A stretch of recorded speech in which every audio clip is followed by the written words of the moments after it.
증거가 이것이라 하셨더라. 아멘. 할렐루야. 하나님께서 오늘 말씀으로 은혜 주실 줄 믿습니다. 감사합니다. 감기가 좀 도는 것 같아요. 그죠? 이게 이 기온차 때문에 그런 것 같은데 우리 옆에 분들에게 그렇게 축복하며 인사합시다. 감기 걸리지 맙시다. 네, 건강합시다. 네, 감사합니다. 건강하시기를 주님의 이름으로 축복합니다. 네. 저도 감기가 걸리거나 몸살기가 있으면 긴장합니다. 아프면 안 되는데. 네. 1994년 미국 텍사스주에 루이스 자모라라는 도예가가 있었습니다. 이 도자기를 만드는 도예가죠. 이 도예가가 수십 년의 공을 들여서 이제 도자기를 만들었는데 자기가 만들었었던 그 도자기랑 그 가마랑 그 화롯불이랑 이런 것들이 화재로 인해서 하룻밤 만에 다 이렇게 태워져 버리는, 전소되어져 버리는 사건을 경험하게 됩니다. 평생의 작품들도 다 재로 변했고 그가 가지고 있었던 화롯불이나 어떤 이 도예를 위한 도구들도 다 이렇게 잃어버리는 사건을 경험하게 됩니다. 이제 주변 사람들은 그가 이제 도예를 그만둘 거다. 저 모든 것이 불타 버렸으니까 그만두지 않을까라고 생각을 했습니다. 그렇지만 그럼에도 불구하고 그는 잿더미가 되어져 버린 자기 가마터 한가운데 앉아서 그것을 묻는 사람들에게 이렇게 얘기했다고 합니다. 불이 모든 것을 태웠지만 나는 아직 여기 있습니다. 흙도 여전히 여기 있고 그러면 다시 시작할 수 있습니다. 그렇게 그는 다시 시작합니다. 이후에 그의 작품은요, 오히려 더 깊은 이야기를 담게 되는 작품이 되어집니다. 그리고 자모라의 작품은 화재 이전의 작품과 화재 이후의 작품으로 큰 분기점이 되었다라고 합니다. 화재 이전의 자모라의 작품은 아름다운 작품이라고 표현이 되었었다면 화재 이후에 이 자모라의 작품은 잿더미 속에서 다시 태어난 생명의 온기가 풍겨져 있는 작품이라고 평가받곤 했다고 합니다. 화재 이후에 작품이 훨씬 더 높은 이 평가를 받게 되면서 루이스 자모라는 도예가들의 전설이 되어지게 되었었다라는 이야기가 있습니다. 사랑하는 성도님들, 오늘 우리가 함께 펼쳐지는 이 창세기 9장의 장면이 꼭 이와 같다라는 생각이 듭니다.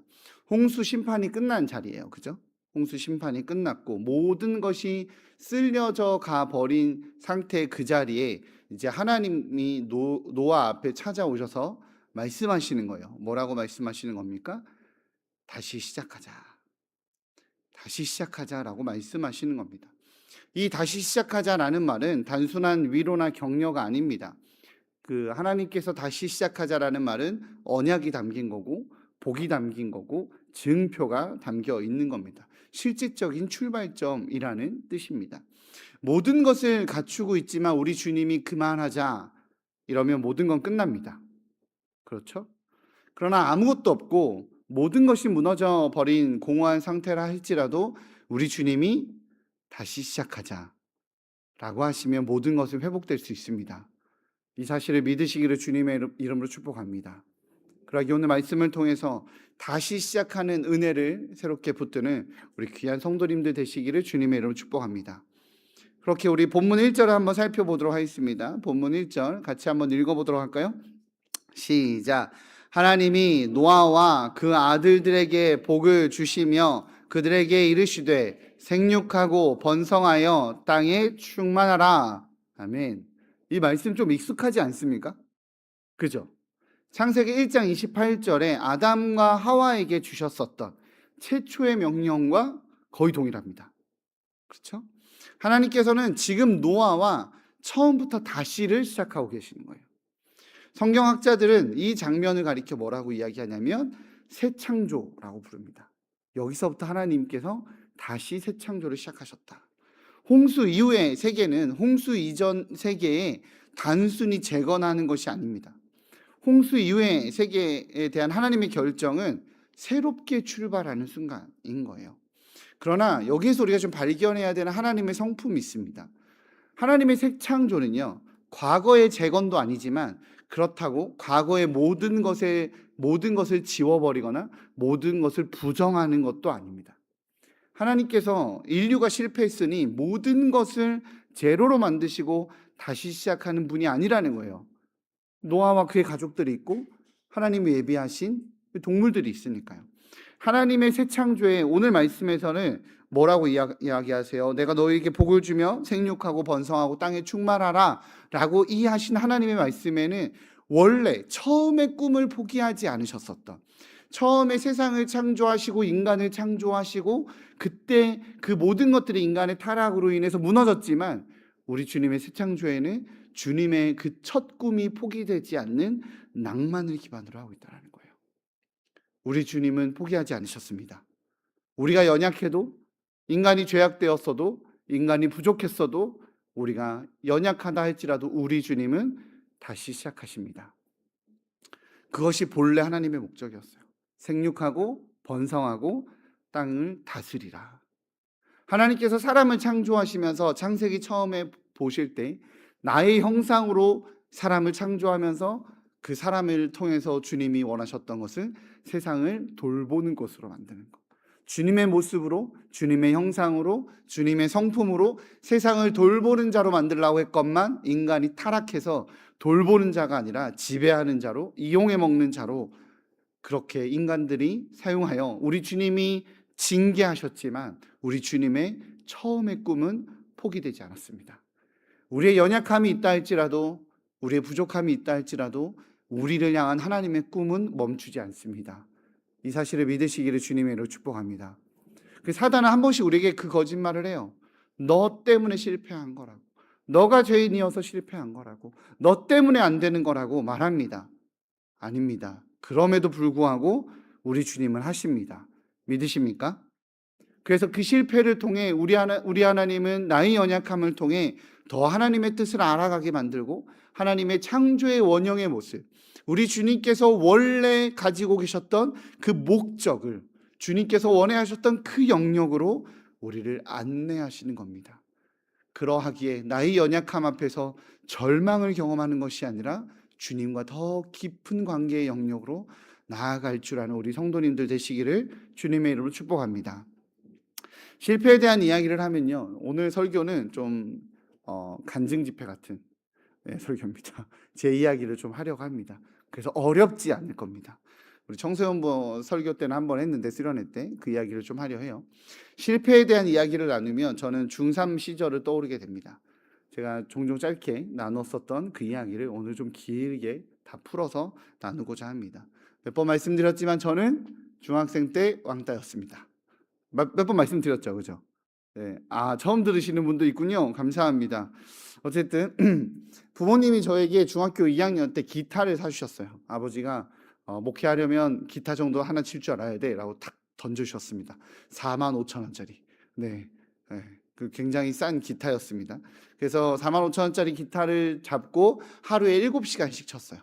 저희 한결이가 저희 집에서 요즘에 기타를 친다고 아주 소음을 내고 있는데 한결이의 열심에 비하면 저의 열심에 비하면 한결이는 감히 따라오지 못합니다.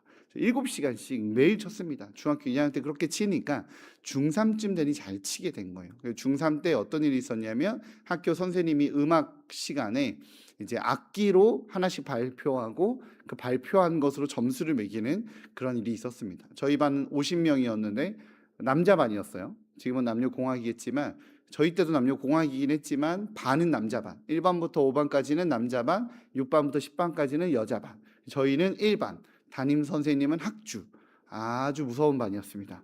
그래서 아이들 이제 음악 시간에 이제 악기를 하나씩 갖고 와서 이제 그것들을 이제 연주를 해서 발표하는 시간이었는데 저만 기타를 들고 왔어요.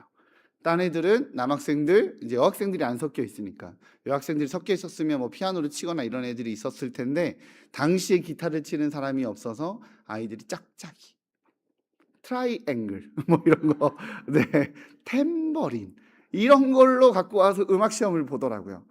조금 준비하는 애가 리코더, 요 정도였습니다. 기타는 저만 유일했어요. 그리고 그것이 저의 불행의 시작이 됩니다. 중3 때 제가 그렇게 이제 중간고사 때 음악 시험으로 기타를 쳤더니 우리 중3 부반장님께서 제 몸의 덩치가 2배였고 당시에는 요즘에는 이렇게 투표해서 뽑잖아요, 반장, 부반장. 그때는 반 1등 반장, 반 2등 부반장. 선생님이 지명하셔 부르셔. 그렇게 세워졌을 때 우리 반 부반장은 힘도 세고 부반장이어서 선생님과 소통하는 권력도 있는 절대 권력, 어둠의 권력과 빛의 권력을 둘 다 가지고 있는 그런 절대자였습니다. 반장이 가서 이렇게 물어봐야 되는, 반장은 힘없는 모범생이었거든요. 그런 부반장이 저에게 야, 너 우리 집에 기타 메고 이번 토요일에 찾아와 라고 이야기를 하는 겁니다. 저는 용기 있게 네 알겠습니다 라고 대답하고 갔습니다. 부르셨으니 가야죠. 어찌 하겠습니까? 갔더니 이제 당시에 기억나실지 모르겠지만 이렇게 노란색 악보집이 있었어요. 500원짜리. 그 노란색 악보집을 딱 꺼내주면서 이걸 치는 법을 알려달래요. 보니까 사랑보다 먼 우정보다는 가까운 그런 노래였습니다. 옛날 노래인데 기억하시는 분이 계실지도 모르겠어요. 사랑보다 먼 뭐 이런 노래인데 자기가 여사친이 있는데 여사친한테 고백을 하기 위해서 이걸 연습하려고 하니 자기에게 이 곡을 알려줘라 라고 이야기를 하는 겁니다. 아마 고백했으면 100% 차였을 거예요. 못생겼거든요. 어쨌든 그걸 알려달라고 합니다. 그런데 제가 아버지 앞에, 저희 아버지가 무섭기도 하셨고 뭐 장로님이기도 하셨고 제가 굉장히 순수했었던, 제가 중3 올라가기 전 겨울방학 때 하나님을 인격적으로 체험하고 막 그 방언도 터지고 성령 경험도 하고 막 이랬던 상태였기 때문에 중3 때 성령이 충만했어요. 그러니 아버지가 주신 기타로 하나님을 찬양하는 것 외에 세상 노래를 부를 수 없었던 거예요. 저희 양심은 거기서 허락하지 않았습니다. 그래서 부반장이 사랑보다 먼 우정보다는 가까운을 치라고 하는 그때에 저는 하나님의 사랑을 사모하는 자를 가르쳐줬어요. 왜냐하면 악기를 다루시는 분들은 아는데 코드가 같으면 칠 수 있어요. 왜냐하면 사랑보다 먼 우정보다는 가까운도 A 코드고 이 하나님의 사랑을 사모하는 자도 A 코드예요. 그래서 이거 잡는 법이 똑같거든요. 잡는 법만 알려주면 똑같이 그냥 부르면 돼요. 제 딴에는 아주 지혜로운 절충안이었습니다. 그리고 왕따가 되기 시작했죠. 부반장이 이게 굉장히 심오한 불교 신자였어요. 자기 불교 신자였는데 감히 우리 반 애들 말로 따까리가 자기한테 와서 집에서, 그것도 부모님이 있는 집에서 찬양을 불렀으니까 그 뒤로 기분이 나빠진 겁니다. 그 뒤로 왕따가 되기 시작해서 저의 학교를 등교를 하면 제 책상은 사라져 있었습니다. 제 책도 사라져 있었습니다. 막 여자반 10반에 가 있고 막 책상. 그러면 거기 가서 막 갖고 와야 되고. 그 뒤로 왕따가 되기 시작하면서 학교가 지옥이 됩니다. 그냥 가만히 앉아 있으면 애들이 지나가다 뒤통수를 딱 때려요. 그리고 미안 뭐 이렇게 뭐 딱딱해 보여서 막 이런 식으로 애들이랑 싸울 수도 없고 어떻게 해볼 수도 없을 만큼의 힘겨운 시간을 학교에서 왕따가 되어 보내기 시작합니다. 그리고 이 시기가 저에게 좀 특별히 더 힘들었었던 이유는 저희 아버지가 이 시기 때에 사기를 당하시면서 구치소를 가게 돼요. 저희 아버지가 이제 부동산 중개업을 하셨는데 이 땅을 소유한 재벌과 건설사 중간에서 중개업을 하시다가 이 양쪽에 문제가 생기면서 아버지가 덤탱이를 쓰게 돼요. 그래서 아버지가 구치소를 가고 재판을 7년을 하게 되고 뭐 최종적으로는 무죄가 판결이 나셨지만 집안이 엉망이 된 상태가 됩니다. 그래서 아버지가 그렇게 되시며 집에는 그 빚쟁이들이 찾아오고 집은 아버지도 마음이 안 좋고 어머니도 마음이 안 좋으니 부부싸움도 하시고 집이 지옥 같은 거예요. 학교도 지옥 같고 집도 지옥 같아서 저도 너무너무 예민하고 친구들이 말 걸면 되게 날카롭게 말하게 되고 집이 너무 힘들고 늘 다운되어 있으니까 학교에서도 그랬었던 학생이었던 것 같아요. 그럴 때 제가 붙들 수 있었던 공간은 한 군데밖에 없었어요. 교회. 교회 외에는 갈 데가 없더라고요. 학교, 집, 교회 세 군데밖에 가는 데가 없는 앤데 집도 지옥 같죠. 학교도 지옥 같죠. 그러니까 교회밖에 갈 데가 없는 거예요. 그래서 어떻게 했냐면 학교가 저희 집에서 버스 정류장을 타고 20분을 학교를 가면 이제 학교가 있거든요. 근데 버스 정류장 바로 앞에 교회가 있었어요. 그러니까 아침에 눈 뜨면 집에 있기가 싫잖아요. 집이 힘드니까. 어머니 아버지 싸우는 소리 들리고 빚쟁이 찾아오는 소리 들리니까 아침에 일찍 가요. 등교 시간보다 훨씬 일찍 갑니다. 그러면 학교를 가야 되는 버스 정류장 앞에 있는 교회를 가요. 그럼 30분 동안 교회에 앉아 있어요. 기도하고 기타 치고. 지금 그때 저희 교회는 지하가 청소년 부실이었는데 늘 오픈되어 있거든요. 365일 24시간 문이 닫힌 적이 없는 교회. 그럼 거기 가는 거예요. 거기 가서 기타 치다 학교 수업 갈 시간 되면 버스 타고 학교 갑니다. 학교가 좋아요, 싫어요? 싫잖아요. 수업만 끝나면 득달같이 학교를 나와요. 버스 타고 다시 옵니다. 집에도 가기 싫죠. 그럼 어디가 있습니까? 또 교회 가 있는 거예요. 교회 그 깜깜한 지하실 불 다 꺼져 있는 그곳에 갑니다. 그곳에 가서 또 혼자 기타 쳐요. 맨 뒷자리만 불 켜고 기타 치고 찬양하고 이러다 보면 한 명, 두 명 와요. 수업 끝난 친구들이 와서 기타 치는 놈, 또 기타 치는 애도 오고 피아노 치는 애도 오고 노래 부르는 애도 오고, 그럼 우리들만의 부흥회가 열리는 거예요. 그게 유일한 생명줄이더라고요. 그걸로 살았어요. 그걸로 버텼고, 그렇게 힘든 시간들을 보내고 이제 집안도 조금 재판이 진행이 되면서 좀 나아지고 저도 고등학생이 됩니다. 힘겹게 고등학교 시간을, 이제 중학교 시간을 이겨내고 하나님만을 붙들고 고등학교를 입학하면서 하나님이 저에게 주신 말씀이 있었어요. 뭐냐면, 성희야, 나의 이름으로 낮아진 만큼 나의 이름으로 너를 높이 드리겠다라고 말씀하셨습니다. 뭔 말인지는 몰랐어요. 그냥 위로 같았고, 그냥 너 나 때문에 고생했으니까, 왜냐하면 찬양하겠다라고 막, 그래서 그렇게 시작된 거잖아요. 그러니까 내가 너 내 이름으로 높여줄게, 내 이름으로 낮아졌으니 내 이름으로 높여줄게 라는 그 말씀 붙들고 고등학교를 갔어요. 고등학교를 입학하면 CA라는 수업이 있습니다. CA 수업, 클럽 액티비티라고 하는데요. CA 수업을 1학기 때는 영어 성경반을 했고 2학년 때는 이제 기도학생반이 만들어지는 거예요. 이 기도학생반을 지원을 했죠. 기타도 칠 줄 알고 찬양 인도도 할 줄 아니까 이제 기도학생반의 찬양 인도자를 뽑는데 제가 하겠다고 손을 들었습니다. 몇 명이 있었어요. 몇 명이 있었지만 제가 하겠다고 손을 들었고 투표로 인해서 제가 됐어요. 근데 그때는 몰랐는데 제가 찬양 인도자로 세워질 때 알고 봤더니 저의 중학교 때 서사를 아는 친구들이 저를 찍어준 거더라고요. 쟤는 신앙을 지키려고, 하나님 앞에서 예배를 지키려고 중학교 때 왕따를 당했던 애야. 당시에는 일진 무리들, 부반장을 중심으로 한 일진 무리들 때문에 내 친구가 되어주진 못했지만, 내 편이 되어주진 못했지만 멀리서 저를 인정하고 있었던 친구들이 있었던 거죠. 그래서 저는 고등학교 때 기도학생반 찬양 인도자가 됩니다. 기도학생반이 CA 수업에 한 60명 정도 됐습니다. CA 수업을 아이들이 꽤 많이 지원한 기도학생반이었는데, 당시에는 기도학생반을 학교에서 하지 않고 인근에 있는 교회로 가서 예배를 할 수가 있었어요. 학교 밖에서 수업이 가능했거든요. 그래서 인근에 있는 교회가 장소를 내줘서 그곳에서 또 우리 혼자 찬양인도 하기 그러니까 팀을 모집했더니 뭐 드럼이다, 건반이다, 뭐 싱얼롱이다, 뭐 바이올린이다, 어마어마한 실력자들이 지원을 했어요. 보니까 얘들은 그걸로 대학을 가거나 자기 미래를 꿈꾸는 애들이니까 다 실력이 너무 좋은 거예요.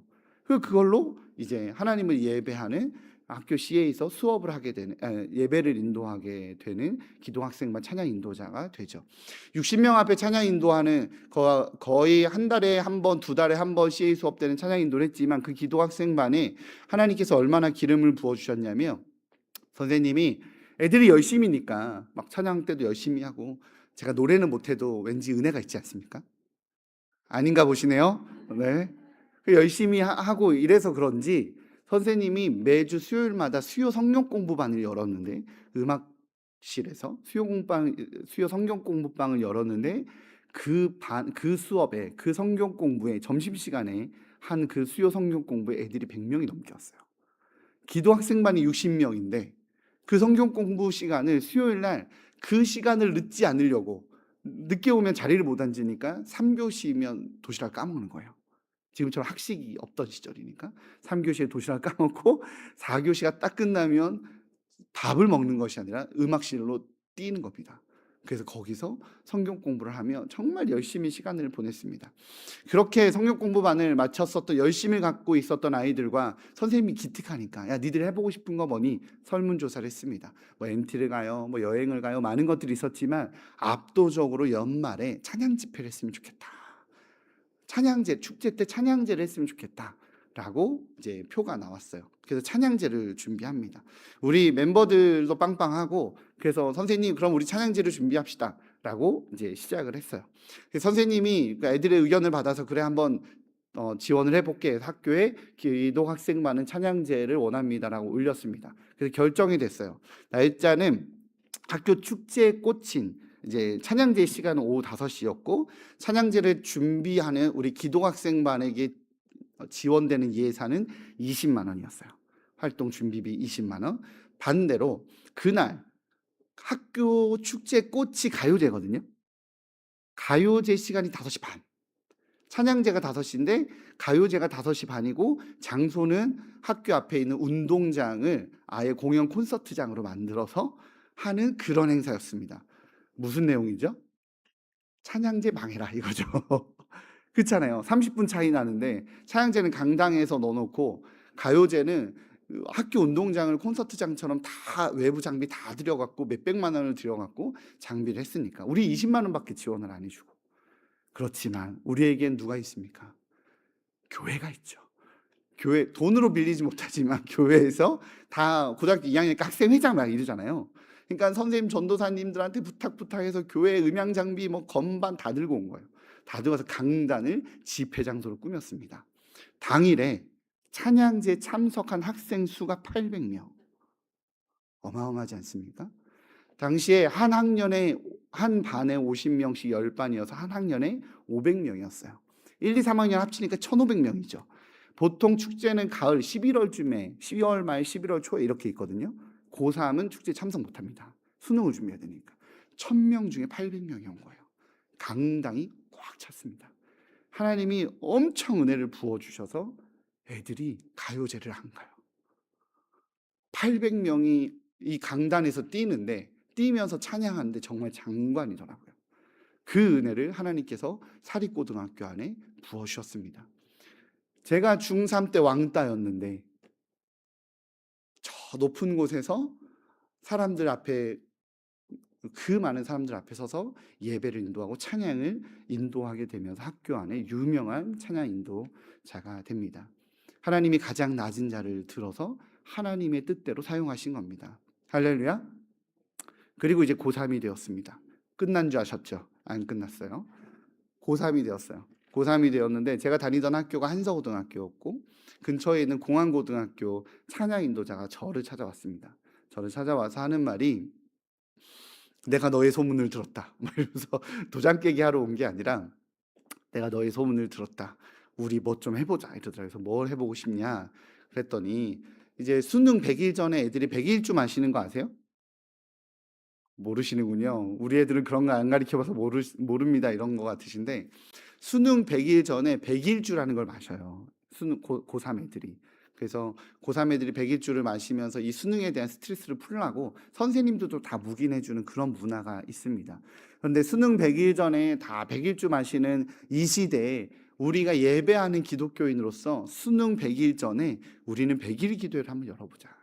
하나님 예배하는 고3들이 좀 되어보자 라고 제안을 하더라고요. 그래서 한서고등학교랑 공안고등학교랑 연합해서 우리 고3들이 준비하는, 우리가 수능 100일 전에 우리가 하나님 앞에 예배를 올려드리는 그런 선배들이 좀 되어보자 라고 제안을 했습니다.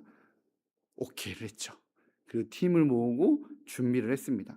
고3이니 수능도 그렇고 부모님들도 걱정도 많고 기독학생반 선생님도 걱정이 많으셔서 연습은 적게 해라 그렇게 요청을 하셨어요. 장소는 그 친구가 제안한 친구가 다니는 베델교회라는 데에서 했는데, 베델교회 장소가 한 450석 정도 됩니다. 450석 되는 예배당을 이제 빌려놓고, 그리고 팀을 준비해서 함께 연습을 하고, 그리고 이제 홍보를 했죠.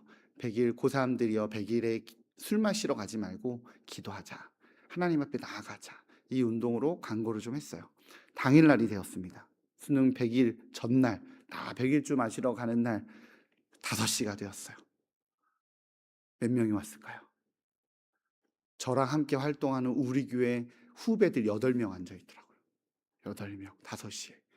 아무도 안 온 거예요. 내 후배들 8명이나 우리 팀원들밖에 안 와요. 5시가 딱 됐는데 아무도 안 왔습니다. 마음이 너무 힘든 거죠. 하나님, 우리가 마음을 갖고 기도하겠다라고 했는데 주님 속상합니다라고 이렇게 우리 무대에서 이렇게 팀원들 쫙 있고 찬양 셋업들 다 있는데 인도자라고 맨 앞에 있는데 이제 무릎을 꿇고 기도를 했습니다. 속이 상하니까. 그래서 제가 속이 상해서 강대상에서 기도를 하고 있으니까 우리 8명 후배들이 저에게 이렇게 가까이 와서 막 옆에서 기도를 해주는 거예요. 막 저를 붙들고 선배 힘들어 하니까 막 기도를 8명 막 기도를 해주고 옆에서 막 귀가 따갑도록 막 방언으로 기도하고 기도를 해줍니다. 그래서 저는 그거 힘입어서 막 기도 혼자 했어요. 그랬더니 한 친구가 저를 같이 그거 하자라고 처음 제안했던 친구가 저를 이렇게 탁탁탁탁 치면서 성희야 우리 승리했어. 성희야 우리 승리했어. 일어나. 이렇게 얘기하길래 깨우길래 기도를 멈추고 고개를 딱 들었습니다. 450석이 꽉 찼어요. 할렐루야. 놀랍죠. 그게 어떻게 된 거였냐면 생각해 보니까 학교 수업이 5시에 끝납니다. 끝나고 걸어오는 시간을 생각을 못했어요. 그래서 5시 반으로 하든가 15분으로 하든가. 그러니까 애들이 5시 끝나고 학교에서 한서고에서 공항고에서 걸어오는 시간이 있는데 집회 장소까지 그걸 생각을 못하고 5시가 됐는데 아무도 안 오니까 저는 무릎 꿇고 기도하고 있었고 제 후배들은 제 옆에서 기도하고 있어 주니까 문이 열려서 애들이 들어오는 소리를 전혀 못 들었던 거예요. 저는. 사랑하는 성도님들, 하나님은 약한 자를 쓰십니다. 왕따였던 자를 쓰십니다. 무너진 자를 쓰십니다. 저는 비록 왕따였지만 그렇게 고3 때 어느 날 저를 왕따시켰었던 그 부반장 공항고등학교였는데 학교 앞에서 만났어요. 학교 앞에서 만났는데 그 친구는 신앙이 없었으니까 불교 신자였고 신앙이 없었으니까 이제 또 같은 한서고가 아니었으니까 저를 붙들고 저 옛날에 내가 괴롭히던 왕따 너 놀러 와봐 이렇게 부르더라고요. 옛날에 내가 아닌데 이렇게 그래서 부르기에 근데 이게 트라우마가 진짜 있어요. 학창 시절에 이 학폭을 당했던 사람은 진짜 트라우마가 있습니다. 왠지 작아져요, 진짜로. 등치도 여전히 크니까. 그러니까 왜 이러면서 이제 가까이 가는데 예전과는 다르죠. 제 주위에 있는 수많은 친구들이 함께 따라오는 거예요. 무슨 일인데? 막 이러면서 그랬더니 이제 그 친구가 반가워서 이러면서 갔습니다. 사랑하는 성도님들, 하나님은 하나님의 방법으로 기억하고 갚아주시고 일하십니다. 믿으십니까? 다 무너진 것 같고 내 힘으로는 안 되는 것 같고 나는 영향력 없는 것 같고 나는 실패한 것 같다 할지라도 우리 주님이 하시겠다고 하면 되는 겁니다. 이 사실을 믿으시기를 주님의 이름으로 축복합니다. 우리 주님이 오늘 노아에게도 그렇게 말씀하세요. 8절입니다. 8절 같이 읽겠습니다. 네, 아직 못 찾으셨군요. 8절 같이 읽겠습니다. 시작. 하나님이 노아와 그와 함께한 아들들에게 이르시되 아멘. 이 장면이 중요한 것은 노아는 하나님께 아무 말도 못하고 있었어요. 아무 말도 하지 않고 있었습니다. 그런데 하나님이 먼저 오십니다. 노아가 언약을 달라라고 요구하지 않았지만 사실은 노아는 어떻게 채워야 될지, 무엇을 구해야 될지, 무엇이 필요한 건지도 저는 모르지 않았을까 싶어요. 이런 상태에서 어떻게 뭐부터 해야 될지 사실 우리 역시 마찬가지죠. 너무 많은 것들이 무너져 있으면 뭐부터 어디서부터 어떤 것부터 해야 될지 모를 때가 있습니다. 그런데 하나님이 노아를 먼저 찾아오시고 먼저 약속하십니다. 이 언약을요 일방적 언약이라고 합니다. 일방적 언약. 쌍방이 조건하는 교환의 언약이 아니에요. 하나님이 홀로 약속하시고 하나님이 홀로 지키시는 약속입니다. 우리 주님 무엇을 약속하십니까? 11절입니다. 같이 읽겠습니다. 시작. 내가 너희와 언약을 세우리니 다시는 모든 생물을 홍수로 멸하지 아니할 것이라. 땅을 멸할 홍수가 다시 있지 아니하리라. 아멘. 할렐루야. 하나님께서는 노아에게 내가 다시는 홍수로 징계하지 않겠다라고 약속하십니다. 노아가 착해서나 노아가 충분히 의롭기 때문에 주어진 것이 아닙니다. 실제로 오늘 이 말씀 바로 다음 사건에 노아는 술에 취하는 잘못을 저지릅니다. 노아가 의로웠기 때문에 이 언약을 주신 것이 아니라 우리 주님의 일방적인 언약이고 일방적인 결단이고 우리 주님의 일방적인 다짐입니다. 그 다짐을 우리 주님이 지키십니다. 우리의 연약함 앞에서도 우리 주님은 그 다짐을 지키십니다. 16절 17절입니다. 같이 읽겠습니다. 시작. 무지개가 구름 사이에 있으리니 내가 보고 나 하나님과 모든 육체를 가진 땅의 모든 생물 사이에 영원한 언약을 기억하리라. 또 이르시되 내가 나와 땅에 있는 모든 생물 사이에 세운 언약의 증거가 이것이라 하셨더라. 아멘. 하나님이 무슨 언약을 주십니까? 무지개 언약을 주십니다. 무지개 언약. 이 무지개를 퀘셰트라고 해요. 퀘셰트. 히브리어 언어로는 퀘셰트라고 써져 있습니다. 우리에게는 무지개라고 표현되어 있지만 퀘셰트라는 뜻은요, 전쟁에서 사용되는 활입니다. 활이에요. 고대 근동의 문화에서 활은 전쟁이나 심판의 도구였습니다.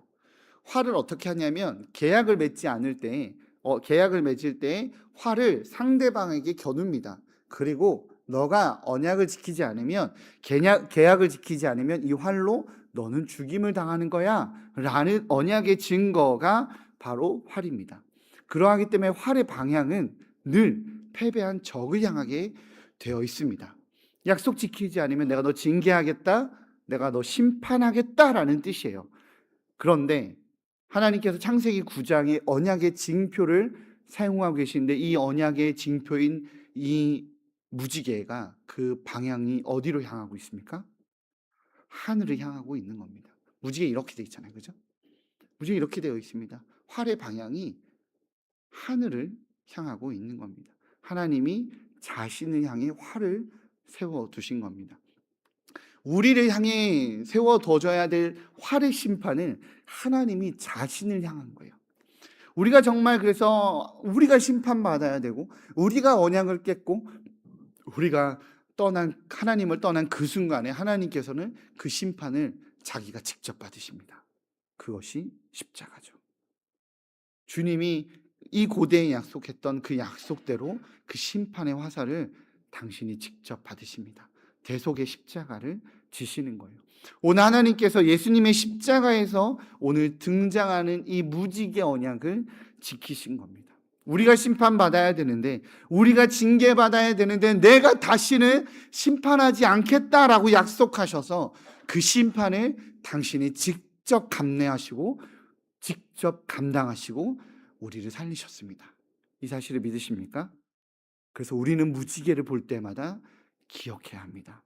저 무지개는 하나님이 스스로 심판의 화살을 자기에게 돌리며 내가 반드시 너희를 지키겠다, 내가 반드시 너희를 돌보겠다라고 한 서명입니다. 사랑하는 성도님들, 처음 예화에 나왔었던 도예가 루이스 자모라를 기억하십니까? 그는 폐허가 된 가마터에서 이렇게 말했습니다. 나는 아직 여기 있고 흙도 여기 있습니다. 오늘 우리의 고백도 이와 같으시기를 주님의 이름으로 축복합니다.